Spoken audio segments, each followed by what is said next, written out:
Hello! On se retrouve dans une nouvelle vidéo et aujourd'hui je vais vous parler de mon projet naissance. Je vous en ai déjà parlé mais là je vais vous parler du projet naissance post-accouchement. Qu'est-ce qui a été respecté, qu'est-ce qui n'a pas été respecté, pourquoi ça n'a pas pu l'être. Mais d'abord, petit aparté pour vous présenter un truc trop cool parce que bientôt c'est la fête des mères. Et oui, il y a 27 ans, c'était la première fête des mères de ma propre maman. J'ai un petit album photo comme ça avec des photos. J'aime bien regarder de temps en temps parce que ça regroupe un peu les moments les plus importants de mes premières années de vie. Et les photos sont trop mignonnes. Mais ça y est, on est en 2024 et c'est ma première fête des mères. Ça y est, c'est à mon tour. C'est la première fête des mères d'une longue série puisque c'est pas près de s'arrêter parce que j'en ai pour perpète. En tout cas, être maman, c'est vraiment trop chouette et on sous-estime trop le travail d'une maman parce que franchement, c'est fatigant. Il y a beaucoup de choses à faire, beaucoup de choses à penser, mais c'est vraiment que du bonheur. Dimanche, c'est la fête des mères. J'espère que vous avez prévu de gâter vos mamans. Mais si vous avez encore rien prévu, que vous n'avez pas d'idée, que vous êtes en panne d'inspi, ou alors que vous y prenez à la dernière minute, j'ai un cadeau trop bien pour vous. J'ai reçu un coffret de Online Star Register, c'est un coffret cadeau.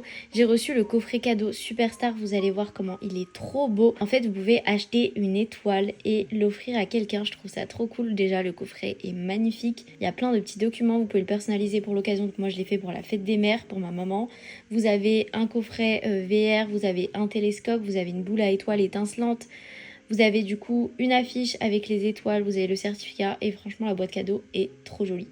Vous pouvez choisir la couleur de l'étoile, la constellation, le nom de l'étoile, la date, etc. Et vous pouvez regarder ensuite l'étoile sur le site en 3D. Si ça vous intéresse, je vous mets le lien du site dans la barre d'infos. J'ai pris carrément mon projet de naissance papier, c'était le plus simple.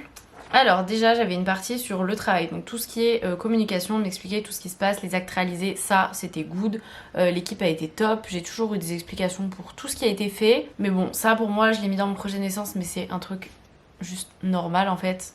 J'avais demandé pas de péridurale, je ne souhaite pas qu'on me la propose, j'en ferai la demande si besoin, ça a été plus ou moins respecté, il n'y a qu'avec une seule sage-femme qui me l'a proposé plusieurs fois, mais si vous voulez aller voir mon récit d'accouchement, n'hésitez pas à aller voir, je vous mets ça dans le petit i juste ici. Où elle arrivait direct en me disant bon bah en gros on fait péridurale, ocytocine et tout ça.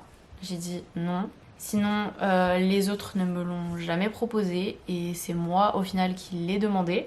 Être accompagnée dans la gestion de la douleur, respiration, acupuncture, massage, sophrologie, oui et non parce que en fait on m'a conseillé genre de prendre des bains, enfin des trucs comme ça.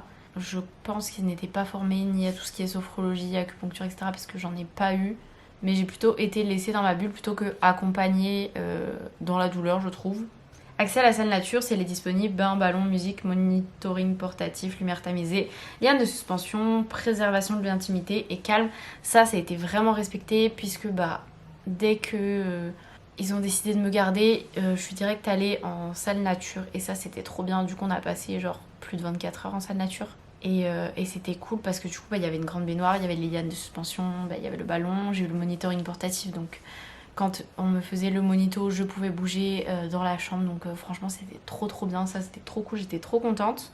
Même si du coup à la fin j'ai eu la péridurale donc je suis allée en salle de naissance classique. Le minimum d'actes médicaux, VVP obturé et de médicaments seulement si nécessaire avec mon accord. Oui, du coup, au moment où ils m'ont fait la prise de sang, j'étais en salle nature. Elle m'a dit je vous pose quand même le cathé, au moins s'il y a quelque chose, il est là. Mais elle m'a mis un petit bouchon, j'ai pas eu du tout de perfusion ou quoi que ce soit. Et je pouvais quand même prendre les bains, c'était sur mon bras gauche. Du coup, j'étais dans la baignoire et je mettais mon bras avec le cathé posé sur le rebord de la baignoire, quoi. Donc ça m'a pas du tout gêné. En plus, elle l'avait mis par ici je crois sur la veine de l'anesthésie, ce qu'on appelle ça, donc c'était ni sur la main ni en pli du coude, donc c'était nickel. Et bien sûr les médicaments, j'ai toujours été informée avant. Éviter le déclenchement et l'accélération du travail, ocytocine, décollement des membranes, rupture artificielle de la poche des os. On a essayé jusqu'au bout, jusqu'au maximum, mais finalement ça s'est terminé par de l'ocytocine parce que le travail n'avançait pas du tout et par la rupture artificielle de la poche des os pour essayer d'accélérer le truc, ce qui n'a au final pas forcément bien fonctionné. Être active et libre de mes mouvements, pouvoir bouger, monitoring portatif, marcher s'il y a plusieurs positions. Du coup vu que j'étais en salle nature, oui. Une fois que j'étais en salle de travail, quand j'ai eu la péridurale et qu'elle fonctionnait bien, je sentais encore grave mes jambes, je pense que j'aurais été capable de bouger, mais devinez la première chose que j'ai fait, c'est essayer de me reposer, donc je ne voulais absolument pas me reposer.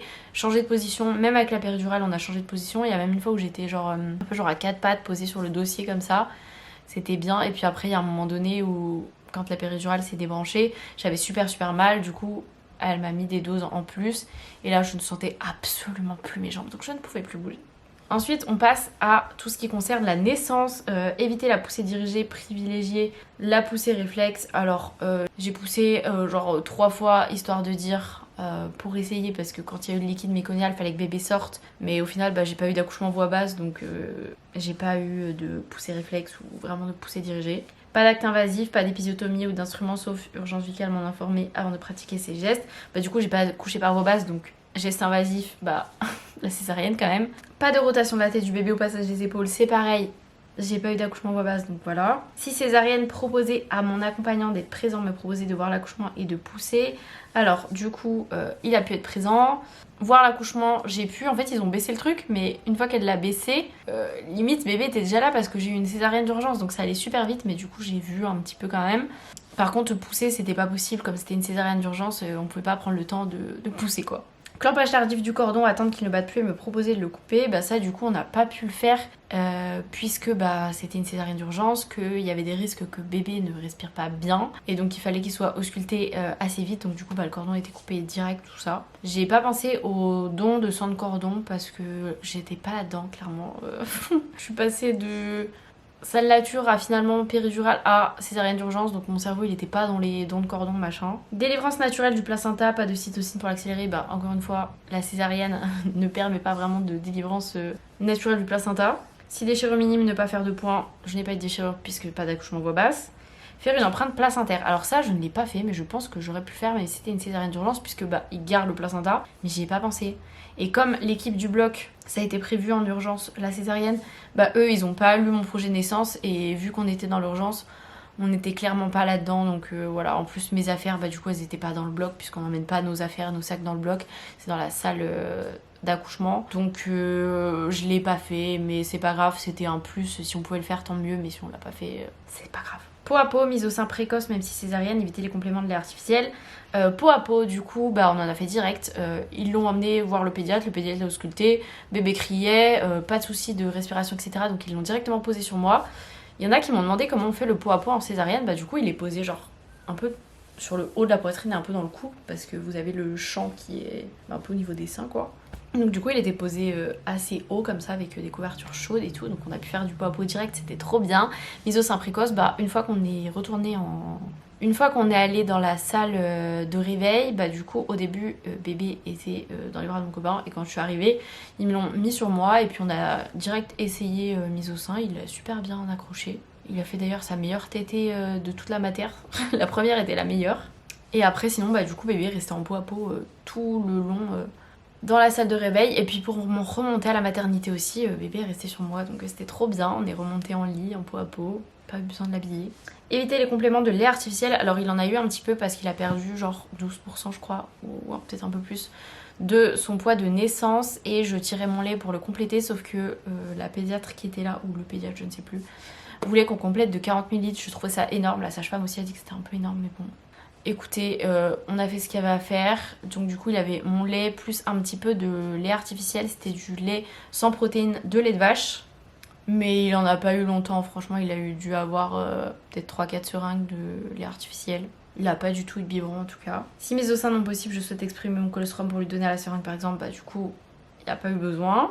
Enfin, à la maternité, on exprimait le colostrum pour donner des petits compléments à la seringue, mais rien à voir avec la mise au sein non possible. Et en dernier, j'ai mis soins de bébé non urgents différés après les 2 heures de surveillance, en ma présence, en respectant le rythme de bébé, si mon état le permet, les effectuer moi-même. Et tout a été différé, à part le poids, mais moi, le poids, ça me dérangeait pas qu'il soit pesé tout de suite, parce que déjà, j'avais envie de savoir, et puis ça peut être important pour plein de choses de connaître le poids du bébé. Et après, sinon, il n'y a pas eu d'autres soins, puisque bébé a été posé directement sur moi, donc c'était très bien, voilà. Il y a plein de choses qui n'ont pas forcément... Donc voilà, j'ai pas un mauvais souvenir de mon accouchement. Tout n'a pas été comme ce que j'avais prévu, mais on peut pas toujours tout prévoir. Il y en a d'autres qui vont dire que tout ce que j'ai subi c'est un peu à cause de la cascade médicale. Écoutez, on ne sait pas, on ne saura jamais si j'étais restée en saine nature sans péridurale, si tout ça ne serait pas arrivé, on ne peut pas savoir. Bébé va bien, moi je vais bien, c'est le principal. Je sais qu'il y en a qui n'aiment pas cette phrase, mais moi c'était ça le plus important. J'ai pas mal vécu mon accouchement. C'est sûr que quand on m'a dit ça part en césarienne,